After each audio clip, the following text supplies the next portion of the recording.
Hello po sa inyong lahat mga ka-crypto. Ako po si Pinoy Crypto Trader at sa video na ito ay atin pong pag-uusapan ang tungkol dito kay MicroStrategy. Yan, ang MicroStrategy's Bitcoin now sits at $2.65 billion profit. Kaya ayun, itong si MicroStrategy po ay ang laki po ng kanilang investment dito kay Bitcoin. At ngayon ay meron na po silang kita mula dito kay Bitcoin na umaabot ng $2.65 billion. At ayan, bago po tayo magpatuloy ay nais ko lamang po munang bigyang linaw ang aking disclaimer kung saan ang nilalaman po ng video na ito ay hindi po ito isang financial advice. For education and information purposes lamang po ang layunin nito. Maliban po dito ay nais ko na rin pong magbigay babala na wala pong kahit anumang group chat ang Pinoy Crypto Trader. At ayan, ang sabi po rito ay ang MicroStrategy, isang kilalang business intelligence firm, ay naging isang mahalagang manlalaro sa sektor ng crypto. Higit sa lahat dahil sa malaking pamumuhunan nito sa Bitcoin. Sa kasalukuyan, ipinagmamalaki ng MicroStrategy ang kahangahangang unrealized na tubo o profit na $2.65 billion mula sa mga hawak nitong Bitcoin. Isang malinaw na testamento sa kahangahangang pag-akyat na nagtulak sa halaga ng cryptocurrency na lampas sa $45,000. Ang strategic foray ng kumpanya sa Bitcoin sphere na pinangunahan ng executive chairman nitong si Michael Saylor ay hindi lamang nagpatatag sa posisyon nito bilang pinakamalaking corporate holder ng BTC, ngunit nakakuha din ng atensyon ng mga investor at market observer. Ayan po ang tweet ng Watcher Guru tungkol dito sa unrealized profit ng MicroStrategy sa kanilang investment kay Bitcoin. Yan, MicroStrategy's Bitcoin Reserves.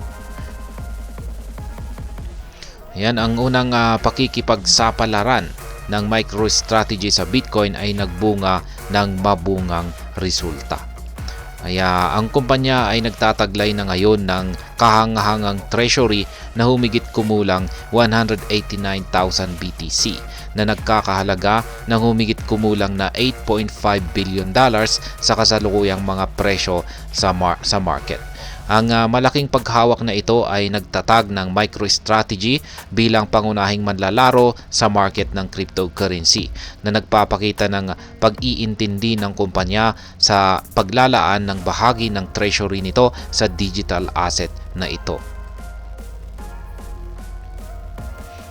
Yan, ang kamakailang pag-akyat sa halaga ng Bitcoin ay humantong sa malaking hindi natanto na kita para sa MicroStrategy na lumampas sa $2 billion na marka.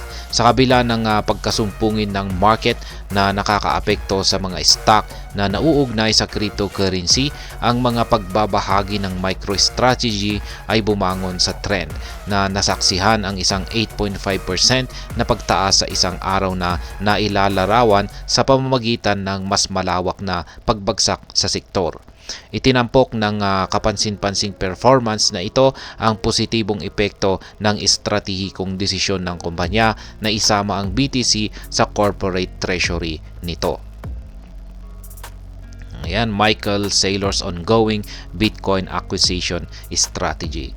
Si Saylor, ang katalista sa likod ng diskarte sa Bitcoin ng MicroStrategy, ay gumawa ng isang proactive na diskarte upang mapakinabangan ang pagtaas ng halaga ng cryptocurrency.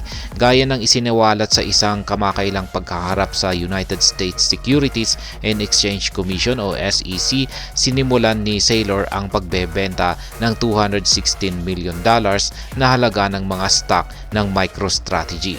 Ang 4 na buwan ng prosesong ito na nagsimula noong Enero 2 or January 2 ay nasa sangkot ng pang-araw-araw na pagbebenta ng 5,000 MSTR shares na may layuning matugunan ang mga personal na obligasyon at madagdagan ang personal na Bitcoin holdings ni Saylor.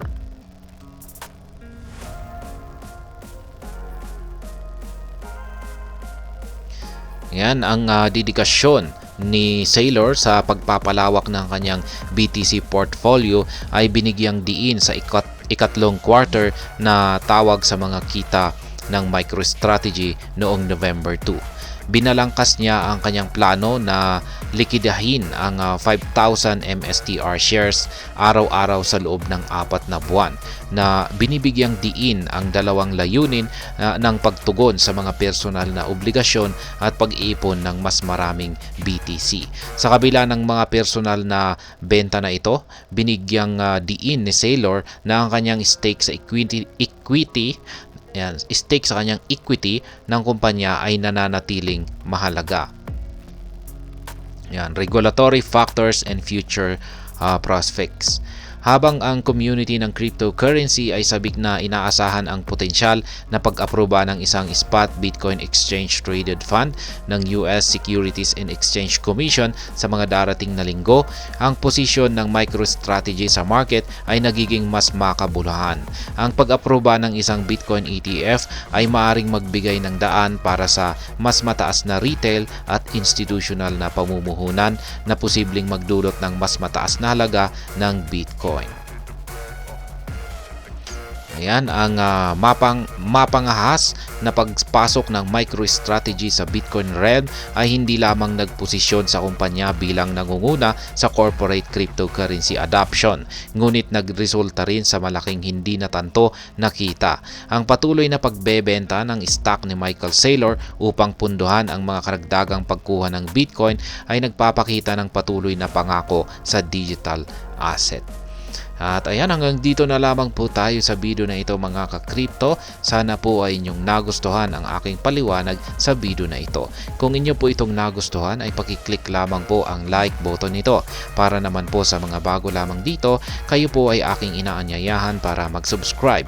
Pakiclick na rin po ang bell icon nito dahil ito po ang siya magsisilbing notification nito sa mga bago kong videos na akin pong ina-upload sa aking YouTube channel na ito. Marami pong salamat sa panonood. Ingat po tayo lagi at God bless po sa ating lahat.